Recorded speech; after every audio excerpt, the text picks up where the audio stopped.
hanya gemilang menaklukkan beasiswa S2 dan S3 ke luar negeri dari Lembaga Pengelola Dana Pendidikan atau LPDP Kementerian Keuangan, ia pun beberapa kali didaulat sebagai perwakilan Indonesia di berbagai ajang pertukaran pemuda dunia, seperti studi singkat di Arizona State University Amerika Serikat di tahun 2011 dan Australia Indonesia Youth Exchange Program di Sydney, Australia pada tahun 2013.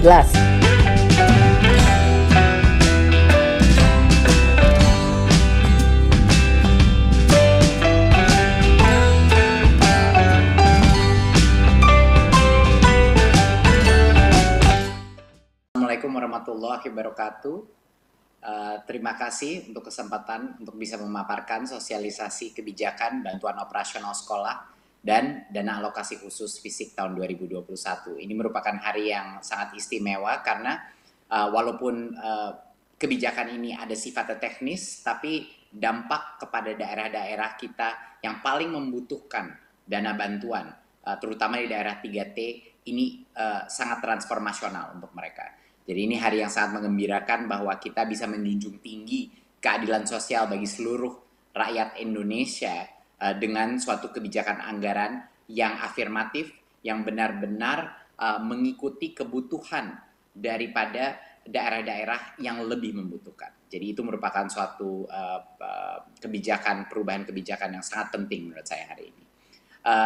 Izinkan saya melakukan paparan mengenai apa saja isi daripada perubahan kebijakan BOS dan DAK tahun 2021. Berikut.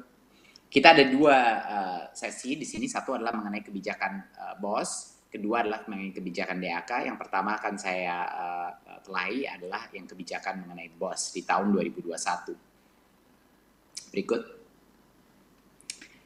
Di tahun 2020, kita seperti yang kita tahu episode Merdeka Belajar sebelumnya, kita telah menyalurkan langsung kepada rekening sekolah.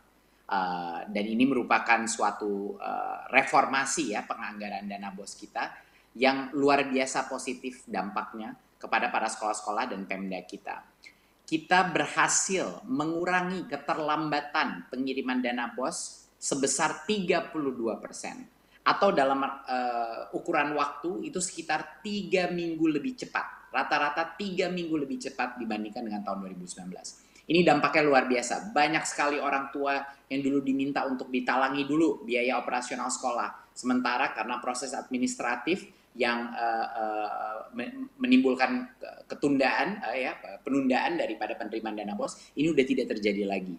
Jadi dengan transfer ini kita telah mengurangi keterlambatan sekitar 32%, sepertiga daripada keterlambatan itu sudah kita kurangi atau kita menghemat waktu sekitar 3 minggu.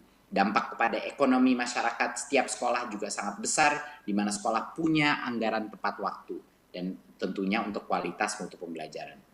Dan kami pun mensurvei semua kepala sekolah, banyak sekali kepala sekolah, dan kami juga mensurvei kepala dinas dan representatif Pemda, dinas pendidikan di provinsi dan di kabupaten. Dan surveinya luar biasa. Dalam survei ini 85,5% responden sekolah dan 96% daripada responden pemerintah daerah memandang penyaluran BOS langsung ke rekening sekolah ini sangat memudahkan atau sangat memudahkan. Seperti yang kelihatan tuh, yang biru tua itu memudahkan, yang biru muda itu sangat memudahkan. Jadi ini adalah suatu breakthrough ya, policy yang kita lakukan sebelumnya di tahun 2020, dan ini menjadi motivasi untuk Kemendikbud terus melakukan optimalisasi daripada reformasi kebijakan anggaran. Berikut. Di tahun 2021 kita menyediakan dana BOS kepada sekitar 216.000 satuan pendidikan dengan alokasi sebesar 52 T. Bisa terlihat di sini di dalam halamannya pembagiannya antara setiap jenjang SD, SMP, SMA, SMK, dan SLB.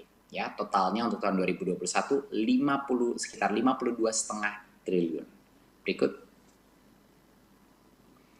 Ada 3 pokok-pokok kebijakan dalam bantuan operasional sekolah di tahun 2021 ya. 3 hal yang harus kita ingat. Yang pertama adalah nilai satuan biaya BOS itu bervariasi. Tadinya semuanya sama, tergantung per anak saja, dan sekarang setiap area, setiap kabupaten dan daerah dan setiap sekolah itu ada variasinya, ya. Jadinya nilai satuan biayanya berubah, terdiferensiasi. Kedua adalah penggunaan dana BOS masih tetap fleksibel, masih mengikuti pedoman penggunaan atau juknis dana BOS di masa pandemi ini untuk mempermudah berbagai macam kebutuhan yang dibutuhkan masing-masing sekolah. Dan yang ketiga adalah pelaporan dana BOS ini dilakukan secara daring. Jadi kita ada transformasi metode pelaporan dan nanti kita akan juga membahas dampaknya apa terhadap pelaporan daring ini. Ya, jadi 3 pokok kebijakan. Satu adalah unit per anaknya itu bukan seragam tapi terdiferensiasi, ya. Kedua adalah masih fleksibel penggunaan dana BOS, dan ketiga adalah sistem pelaporannya adalah menggunakan teknologi sekarang secara online. Silakan berikut.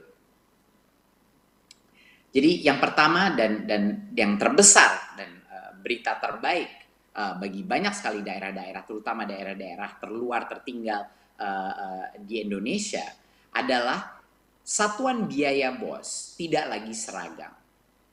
Satuan biaya BOS itu ada variasinya, ya, ada rentang nilai satuan biaya peserta didik, ya.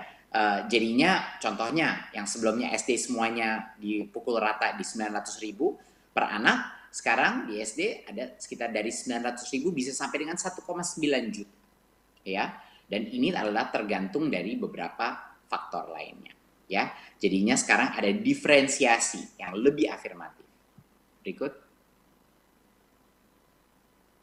Diferensiasi ini menimbulkan beberapa contoh yang bisa kita tunjukkan. Diferensiasi ini ditentukan berdasarkan daerahnya itu susah tercapai, indeks kemahalannya seperti apa. Sekarang bayangkan, sebelumnya kita tidak mengambil faktor bahwa untuk membangun sesuatu di daerah tertentu bisa saja 1,5 kali lebih mahal daripada daerah lainnya, gitu. Dan kita tidak mengikuti faktor-faktor ini. Jadi sehingga sekolah-sekolah yang kecil, sekolah-sekolah di daerah yang lebih terluar dan tertinggal, itu mereka yang paling dirugikan, ya, karena kebutuhan mereka lebih banyak, ya, kebutuhan dari finansial, karena semua barang di situ lebih mahal, biaya distribusi atau biaya logistik untuk sampai ke daerah-daerah itu lebih tinggi, tapi tidak ada konsiderasi dari sisi kebijakan. Itulah yang kita benarkan.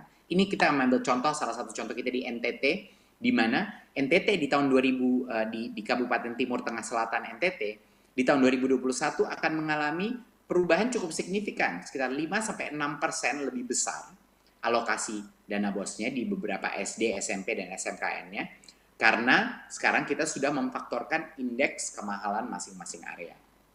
Contoh kedua, kita melihat di Kepulauan Aru, Maluku, yang lebih jauh lagi, yang biaya distribusi atau logistik lebih mahal lagi. Biaya konstruksi pun, karena bahan dasar juga lebih mahal di situ, di daerah kepulauan. Dan ini peningkatannya dramatis. Peningkatan dana BOS mereka mencapai sekitar 40 sampai dengan 50% di daerah-daerah kepulauan di Maluku, ya, untuk dana BOS mereka. Jadi ini kabar sangat gembira untuk teman-teman kita, terutama di tempat-tempat kepulauan di daerah Maluku dan di timur Indonesia.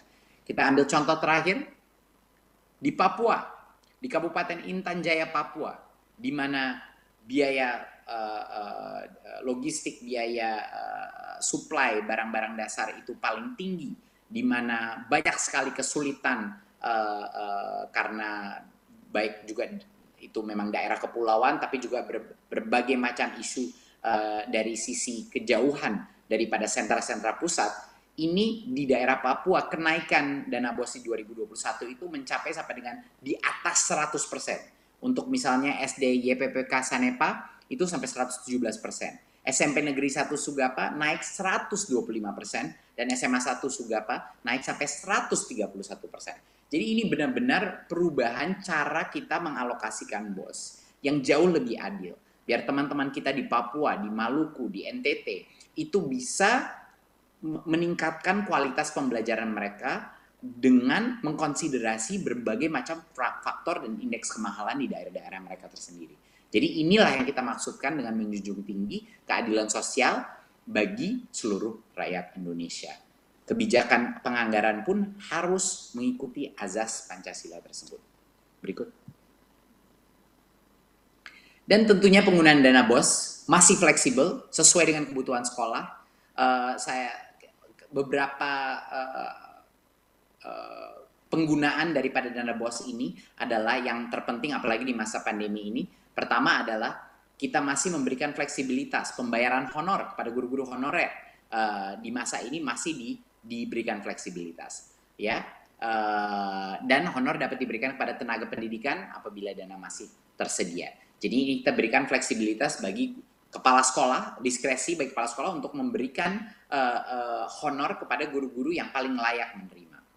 Dan juga tentunya di mana saat ini kita sudah masuk dalam proses pelaksanaan tatap muka dan semakin banyak sekolah semakin setiap minggu mulai melakukan tatap muka, dana BOS bisa dan kami anjurkan untuk digunakan untuk segera mengakselerasi proses tatap muka untuk memenuhi segala kebutuhan protokol kesehatan seperti kesediaan sanitasi, masker, termogan, dan berbagai macam kebutuhan untuk memenuhi daftar periksa pembelajaran tatap muka.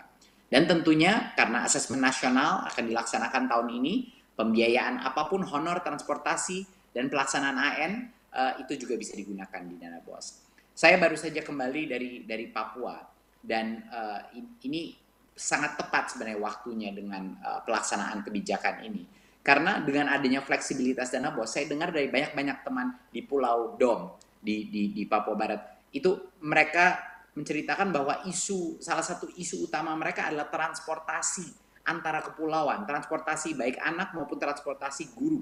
Dan bagaimana mereka bisa menggunakan ini. Dengan adanya fleksibilitas dana BOS dan peningkatan yang cukup dramatis untuk daerah-daerah 3T seperti ini, teman-teman kita di sekolah-sekolah di daerah-daerah kepulauan bisa menggunakan dana BOS ini untuk transportasi murid-muridnya dan guru-gurunya karena lebih fleksibel dan juga satuan unit pembiayaannya sudah meningkat. Jadi ini benar-benar merupakan suatu solusi daripada kebutuhan masing-masing sekolah di daerah-daerah paling terluar yang mungkin sangat variatif kebutuhan mereka yang paling urgen. Berikut. Di tahun 2020, kebijakan mewajibkan pelaporan penggunaan BOS itu menjadi persyaratan penyaluran. Jadinya kalau tidak ada pelaporan yang dilakukan di kuartal sebelumnya, ya kita tidak akan bisa melepaskan BOS yang berikutnya. Dan apa yang terjadi, Bapak Ibu, apa yang terjadi adalah sesuatu yang cukup luar biasa. Walaupun kita telah memberikan fleksibilitas dalam penggunaan dana BOS, dan walaupun kita sudah melakukan transfer langsung kepada sekolah, pelaporan yang sekarang bisa dilakukan lewat online meningkat secara dramatis. Ya, pelaporannya itu meningkat secara dramatis. Di BOS tahap 1, peningkatan di tahun 2018 itu cuma 26% yang melakukan pelaporan, 2019 48%, tapi di 2020 70,7% sekolah melaporkan penggunaan BOS tahap 1. Ini suatu transformasi yang cukup luar biasa di dalam transparansi penggunaan dan pelaporan dana kita. Pada bulan Desember 2020, angka itu mencapai 99%. 99% daripada semua sekolah melaporkan penggunaan BOS tahap 1. Ini luar biasa. Di tahun 2018 cuma 36%. 2019 cuma 61%. Tapi di 2020, karena kebijakan baru kita dan pelaporan secara online yang lebih mudah dilakukan, kita mencapai 99,1% pelaporan dana BOS. Jadinya dengan semua fleksibilitas yang kita berikan, tetap saja akuntabilitas dan transparansi menjadi harga mati daripada kebijakan anggaran kita. Dan karena kita menggunakan teknologi dan pelaporan online, akuntabilitas dan transparansi daripada penggunaan dana BOS juga meningkat secara dramatis. Berikut. Nah, pelaporan ini bisa dilakukan secara daring dan menjadi syarat daripada penyaluran seperti yang saya bilang sebelumnya. Mekanismenya pelaporannya adalah melalui laman kita bos.kemdikbud.go.id dan menjadi syarat daripada penyaluran. Jadi kalau tidak ada pelaporan tersebut, penyaluran berikutnya tidak bisa dilakukan. Ya, jadi penyaluran tahap 1 dilakukan setelah sekolah menyampaikan laporan untuk sekolah tahap 2 tahun sebelumnya, lalu tahap 2 dilakukan setelah mereka sudah melaporkan dan seterusnya. Jadinya benar-benar suatu hal yang mandatori, suatu hal yang kami haruskan bahwa pelaporan ini menjadi suatu kondisi untuk bisa menerima dana berikutnya. Dan itulah salah satu alasan dan dengan menggunakan teknologi sehingga bisa meningkat level pelaporan daripada dana BOS di seluruh sekolah di Indonesia. Berikut. Sekarang kita akan bicarakan kebijakan dana alokasi khusus fisik tahun 2021. Berikut.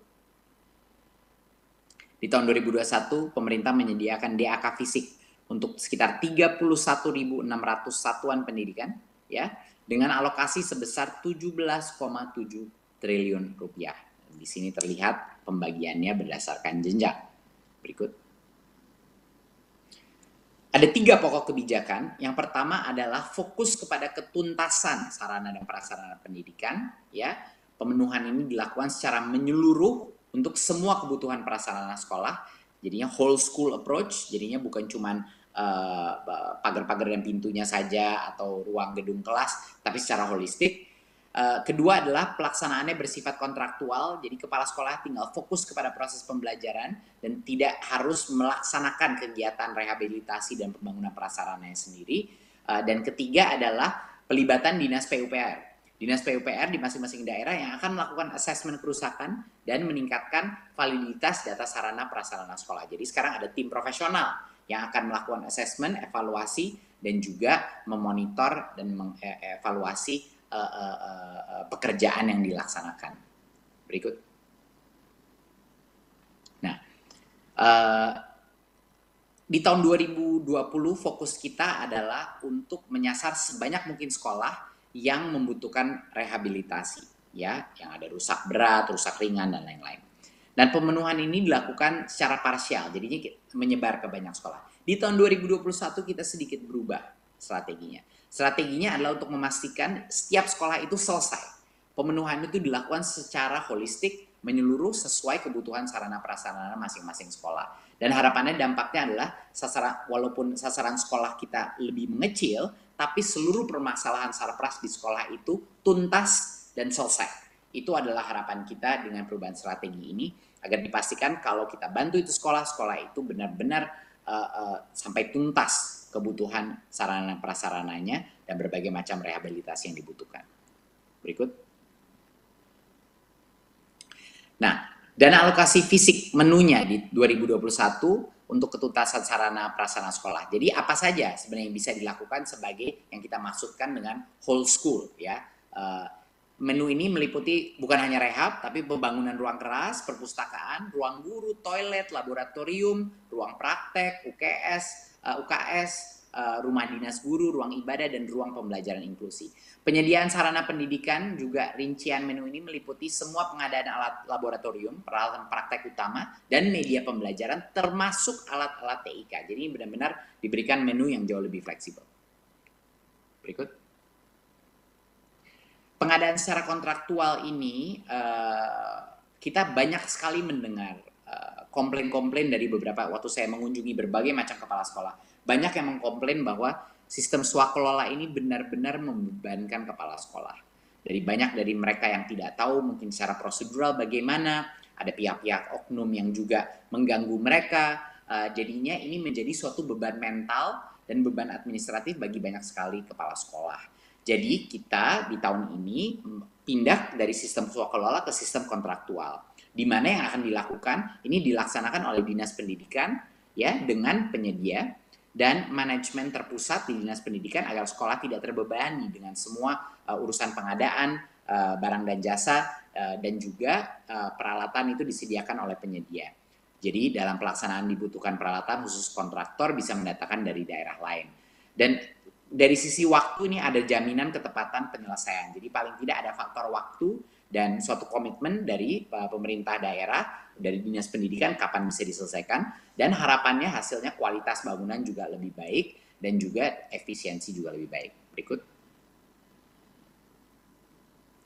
Kita juga akan melibatkan Dinas PUPR untuk meningkatkan validitas data sarana prasarana sekolah.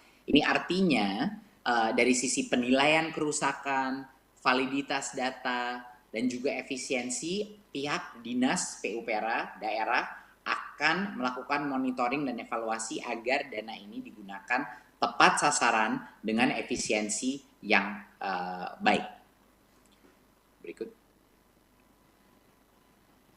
Jadi untuk menyimpulkan kebijakan ini, yang pertama dan tentunya yang suatu kabar yang sangat gembira bagi banyak sekali daerah-daerah terluar di Indonesia, terutama di luar beberapa daerah di luar Jawa.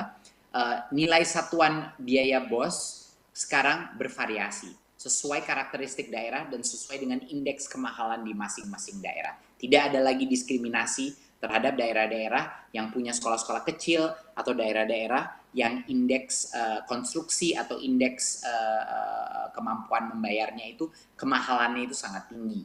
Dan yang kedua adalah penggunaan dana BOS ini masih fleksibel seperti di situasi pandemi seperti ini untuk segala macam kebutuhan sekolah, terutama untuk persiapan untuk tatap muka. Dan yang ketiga adalah untuk pelaporan penggunaan BOS ini dilakukan secara daring yang meringankan beban administratif dari masing-masing sekolah dan meningkatkan level transparansi yang sudah cukup luar biasa. Teman-teman kita di Maluku, di NTT, di Papua akan menerima alokasi BOS yang jauh lebih besar secara total dari yang sebelumnya.